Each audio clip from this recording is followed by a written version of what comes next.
আজকে এমন একজন নেত্রীর জন্য আমরা দোয়া মাহফিল করছি, যার সুস্থতা কামনায়।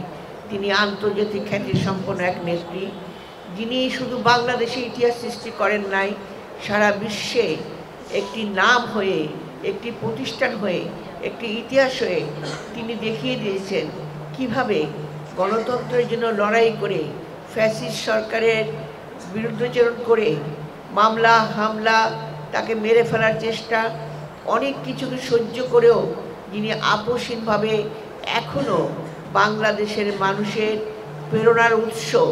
এখনও আমরা জাতীয়তাবাদী দল তাকিয়ে আছি তার দিকে, তিনি আমাদের প্রেরণার উৎস।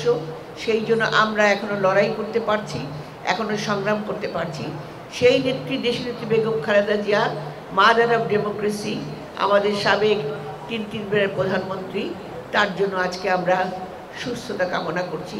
তাকে মৃত্যুর পর থেকে আল্লাহ যেন তাকে ফেরত এনে তাকে হায়াত দান করুক, এবং আগামী দিনের বাংলাদেশ, যে বাংলাদেশের স্বপ্ন আমরা দেখছি, ফ্যাসিস্ট সরকারের হাতে যে বাংলাদেশ ছিন্ন বিচ্ছিন্ন হয়ে গেছিল, সেই ছিন্ন বিচ্ছিন্ন বাংলাদেশকে যেন নতুন করে গড়তে পারি। সেই বাংলাদেশে গড়ের যে স্বপ্ন আমাদের, সেটা দেশনেত্রী বেগম খালেদা জিয়া যদি সুস্থ হয়ে আসেন, অবশ্যই সেটা সম্ভব হবে।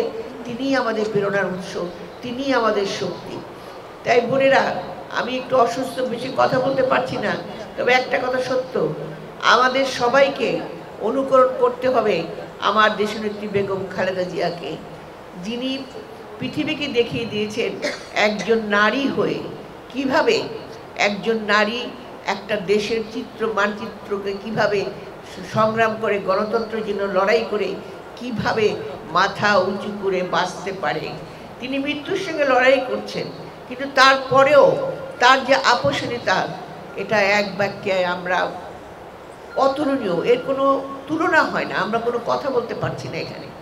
তো আমরা আজকে এমন দোয়া করবেন, সবাই মন থেকে, বিবেক থেকে দোয়া করেন, আল্লাহ যেন আমাদের যে আগামী দিনের স্বপ্ন, যে স্বপ্ন আমাদের ভারপ্রাপ্ত চেয়ারম্যান দেখেছেন জনাব তারেক রহমান, তার সরকার বাংলাদেশের কৃষকদের কথা ভেবে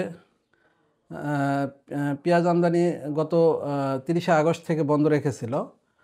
বর্তমানে পেঁয়াজের ঊর্ধ্বগতি বাজার বিবেচনা করে গতকাল থেকে আমরা যেটা জানতে পারছি যে পেঁয়াজ আমদানি আবার শুরু হবে।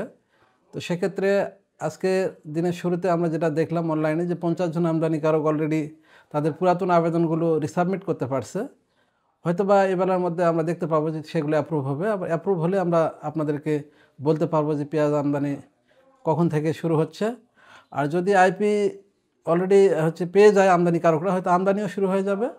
এবং আমদানি শুরু হলে আমাদের হিলি উদ্ভিদ সংগ্রহ কেন্দ্র থেকে আমাদের যাবতীয় কার্যক্রম যেগুলো দ্রুততার সহিত করে পেঁয়াজগুলো খালাস করার সার্বিক সহযোগিতা করব, যেন এগুলো বাজারে গিয়ে ভোক্তা পর্যায়ে একটা